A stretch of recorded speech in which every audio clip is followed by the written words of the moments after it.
chers invités, chers frères et sœurs en islam, mesdames et messieurs, c'est avec honneur et responsabilité que je m'exprime aujourd'hui à l'occasion de la conférence internationale de la famille musulmane de Guinée, Famigui, organisée dans un contexte historique de refondation porteur d'espérance pour notre nation. Le thème retenu est la place des femmes et des jeunes dans la consolidation de la paix en islam. Et même au cœur des enjeux actuels, la paix ne se décrète pas. Elle se construit par l'éducation, le respect, la justice et la responsabilité. En islam, la femme est le pilier de l'éducation et la stabilité familiale. Le jeune est une force à encadrer, une énergie à orienter, un avenir à préparer. Aucune refondation durable ne peut réussir sans eux.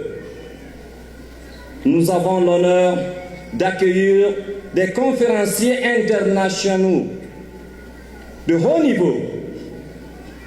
L'imam Abdoulaye Koïta, venu du Mali, Cheikh Mohamed Djane, venu de la Belgique.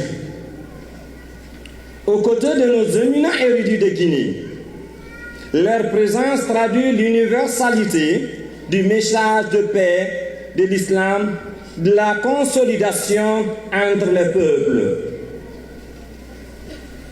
À cette tribune, la famille musulmane de Guinée, Famigui, adresse ses prières et bénédictions au président de la République élu. Et nous implorons Allah de le guider et de l'assister dans la conduite de la nation.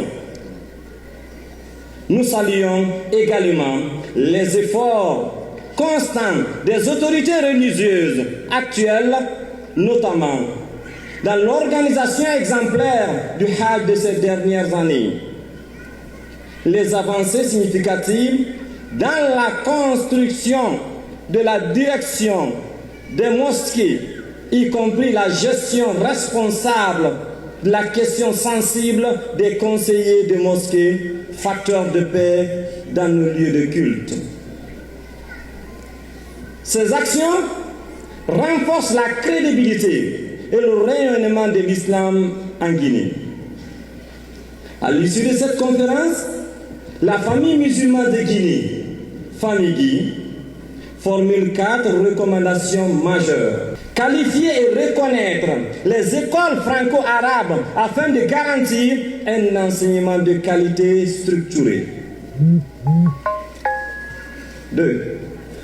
Valoriser les diplômes issus de ces écoles en assurant leur reconnaissance aux examens nationaux et dans l'accès à l'emploi en Guinée. Faire bénéficier pleinement l'islam du principe de laïcité dans un esprit d'équité et sans discrimination. Respecter les droits de nos sœurs voilées qui contribuent chaque jour à l'édification d'une société apaisée, condition essentielle pour tout développement. Mesdames et messieurs, la paix est une responsabilité collective. La famille est le socle. La femme et le jeune en sont les piliers.